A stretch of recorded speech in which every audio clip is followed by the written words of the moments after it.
Gue mulai cerita ini dari satu kenyataan yang bikin banyak orang mendadak ngerem, narik napas, dan mikir ulang tentang arah ekonomi kecil kita. Kita hidup di era di mana sebuah pengumuman dari pemerintah bisa merembet sampai ke warung gorengan di ujung gang, gerobak bakso yang setiap malam lewat, sampai usaha rumahan yang cuma punya etalase kecil di teras. Dan hari ini, yang lagi jadi bahan obrolan di mana-mana, dari grup WA keluarga sampai forum bisnis, adalah soal kewajiban sertifikasi halal 2026 yang bikin banyak pelaku usaha ngerasa ditarik ke tengah badai yang belum siap mereka hadapi. Lo pasti udah dengar atau minimal pernah lihat lewat timeline kalau pemerintah lewat BPJPH menetapkan bahwa semua produk makanan dan minuman dari pelaku usaha mikro dan kecil harus punya sertifikat halal paling lambat bulan Oktober 2026. Tanpa sertifikat itu, statusnya bisa dianggap ilegal. Kata ilegal itu keras, bro. Dan itu yang bikin banyak orang kaget, bukan karena mereka menolak aturan, tapi karena konsekuensinya berat sementara kemampuan pelaku usaha beda-beda. Di satu sisi, pemerintah jelasin bahwa ini adalah bagian dari era wajib halal, sebuah fase besar yang sebenarnya udah diluncurin bertahap dari 2014 lewat Undang-Undang Jaminan Produk Halal. BPJPH juga bilang bahwa penentuan tenggat Oktober 2026 adalah bentuk keberpihakan, karena sebelumnya harusnya berlaku lebih cepat, tapi ditunda. Ada layanan sertifikasi halal gratis buat UMK lewat skema self-declare yang kata banyak pejabat ditujukan buat meringankan pelaku usaha kecil dan pedagang kaki lima biar mereka nggak terbebani biaya. Kedengarannya positif dan gue sepakat bahwa ini niat baik. Tapi masalahnya selalu ada tapi, dan di dunia kebijakan publik kata tapi itu sering lebih besar daripada niat awalnya. Karena di lapangan, situasinya nggak sesederhana apa yang dibacakan di podium konferensi pers. Lo bisa jalan ke pasar manapun, lo tanya pedagang kecil yang jual gorengan, batagor, keripik rumahan, minuman cup, jajanan pasar, dan lo bakal dengar kalimat yang sama, berulang, dengan nada yang agak cemas tapi pasrah. Kalau prosesnya gampang dan gratis sih oke, tapi realitanya ribet bang. Ini yang bikin banyak suara kritis muncul.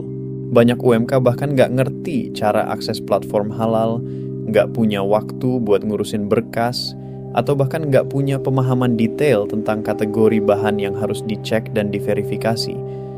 Dan di tengah-tengah itu, muncul lagi satu fakta yang bikin masyarakat makin ngerasa aneh. Usaha mikro dan kecil bisa gratis, tapi usaha menengah harus bayar. Dan ini yang jadi bahan kritik karena publik ngelihatnya seperti pemerintah cari pemasukan lewat kewajiban baru, dan pelaku usaha menengah ngerasa dibebani karena mereka bukan perusahaan besar yang modalnya tak terbatas, tapi juga bukan usaha kecil yang dapat fasilitas gratis. Mereka ada di tengah kelompok yang paling rawan kena beban, tapi paling jarang disorot. Sementara itu, pemerintah ngasih sinyal tegas bahwa setelah lewat tenggat 2026, produk yang belum punya sertifikat halal bisa ditarik dari peredaran. Kata ditarik juga nggak main-main. Buat pedagang kaki lima, UMK, atau usaha rumahan, itu artinya kehilangan mata pencaharian. Buat usaha menengah, itu bisa berarti kehilangan pelanggan, stok barang harus dimusnahkan, atau kerugian berlapis yang nggak semua bisa ditanggung. Dan walaupun pemerintah ngejelasin bahwa proses self-declare buat UMK gampang, publik tetap ngerasa ada jarak antara teori dan realita. Banyak yang ngerasa kalau kebijakan halal ini disusun dari ruang rapat yang sejuk, bukan dari pasar yang penuh asap gorengan dan suara teriakan 3.000. Dan gue ngerti kegelisahan itu. Karena mau bagaimanapun, kebijakan yang menyentuh urat nadi ekonomi rakyat kecil harusnya punya desain yang lebih membumi. Kita nggak nolak sertifikasi halal, semua orang sepakat itu bagus, penting, dan bikin konsumen lebih tenang. Masalahnya cuma satu, implementasinya sering bikin orang kecil yang udah susah jadi makin susah. Dan realita itu nggak bisa dibantah. Kita boleh idealis, tapi perut orang nggak bisa nunggu idealisme diselesaikan dalam rapat. Lo bayangin pedagang yang tiap hari harus bangun sebelum subuh, siapin bahan, masak, jualan, ngangkut gerobak, bersihin lagi malam hari, terus besoknya ulang dari awal. Lalu ditambah proses administrasi panjang yang harus dilakukan online, pakai HP yang memorinya udah penuh sama foto anak sekolah. Itu bukan hal yang ringan. Di titik ini, makin banyak orang mulai membandingkan siapa yang dapat keringanan, siapa yang harus bayar, dan siapa yang bakal terdampak paling besar. Publik ngelihat UMK dikasih gratis, sementara usaha menengah itu harus rogoh kantong, dan masyarakat ngerasa ada sesuatu yang janggal, seakan kebijakan ini punya sisi bisnis yang disembunyikan di balik bahasa regulasi yang rapi.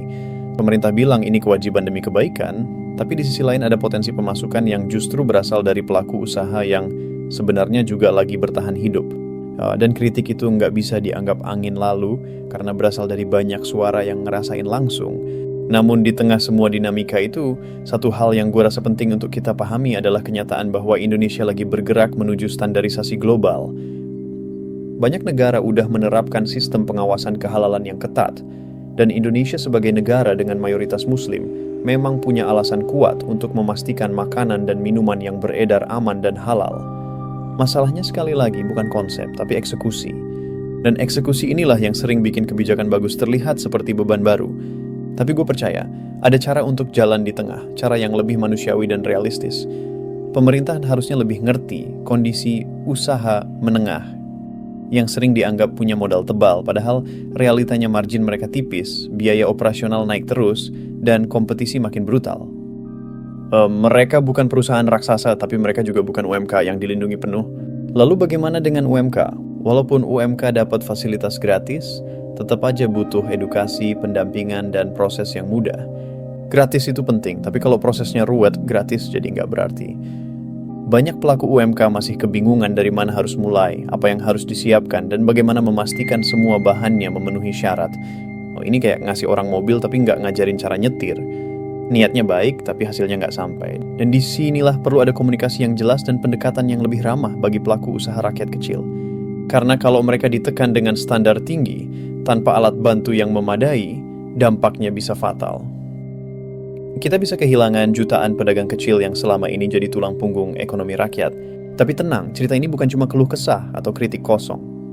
Ini juga tentang kesadaran baru, tentang realita bahwa ekonomi kecil kita lagi diuji, tentang masa depan UMK dan usaha menengah yang harus adaptif di tengah regulasi yang makin ketat.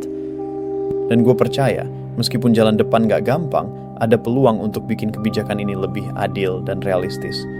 Publik bisa terus bersuara, minta transparansi, minta perbaikan skema biaya, minta prosedur yang lebih sederhana, dan tuntutan itu sah-sah aja. Karena negara bukan cuma tentang aturan, tapi tentang memastikan orang kecil bisa tetap hidup. Kita juga harus siap dengan fakta bahwa tahun-tahun ke depan bakal jadi era penyesuaian. Para pelaku usaha harus mulai mikir dari sekarang, bukan nanti pas sudah mepet tenggat. Mulai dari ngelis bahan, memastikan suplai yang halal, nyari pendamping, ngelewatin administrasi, sampai siapin dokumen yang diperlukan. Kedengarannya ribet? Iya. Tapi lebih ribet lagi kalau nanti udah mau lewat tenggat dan lu belum siap. Itu kayak ngerjain tugas besar tapi nunggu deadline tinggal 1 jam. Dan kita semua tahu rasanya. Tapi gue juga mau ngasih satu penenang buat lo yang lagi usaha kecil atau menengah. Lo nggak sendirian. Transisi ini memang berat, tapi bukan berarti nggak bisa dilewatin. Ada program pemerintah, ada pendampingan komunitas, ada organisasi halal yang siap bantu, dan ada peluang buat suara publik mendorong perubahan biar prosesnya makin gampang. Iya, kita hidup di masa di mana kritik publik bisa didengar selama disampaikan dengan data dan argumen yang kuat. Dan fakta bahwa pemerintah nunda kewajiban halal UMK sampai Oktober 2026 aja sebenarnya bukti bahwa tekanan masyarakat itu punya efek. Itu bukan kelemahan pemerintah, tapi bukti kalau proses dialog bisa terjadi. Jadi gimana kita sebagai masyarakat harus bersikap? Kita harus tetap kritis, tetap realistis, tapi jangan terjebak pada narasi korban selamanya. Kita harus siap adaptasi sambil tetap ngingetin pemerintah bahwa kebijakan ini bukan cuma angka di atas kertas, tapi nasib jutaan pelaku usaha yang jadi tulang punggung ekonomi Indonesia. Dan buat lo yang lagi ngerintis usaha, entah itu jualan makanan kecil, minuman kekinian, frozen food, atau warung rumahan, mulai sekarang pelan-pelan cek alur sertifikasi halal. Manfaatin program gratis kalau lo termasuk UMK, cari pendamping kalau perlu, dan siapin diri biar lo nggak kena risiko kalau udah masuk era wajib halal penuh 2026 nanti. Ya, karena pada akhirnya, cerita ini bukan cuma tentang halal, bukan cuma tentang aturan, bukan cuma tentang bayar atau gratis, tapi tentang keputusan besar yang ngeguncang struktur kecil ekonomi rakyat. Ini tentang sedilema antara standar dan realita, antara idealisme dan perut orang kecil, antara ketertiban regulasi dan fleksibilitas kehidupan sehari-hari. Dan kita semua ada di tengah-tengah cerita itu. Dan sebelum gue tutup, gue cuma mau bilang satu hal. Lu boleh kritik pemerintah, lu boleh ngerasa keberatan, lu boleh ngerasa dibebani, itu semua manusiawi.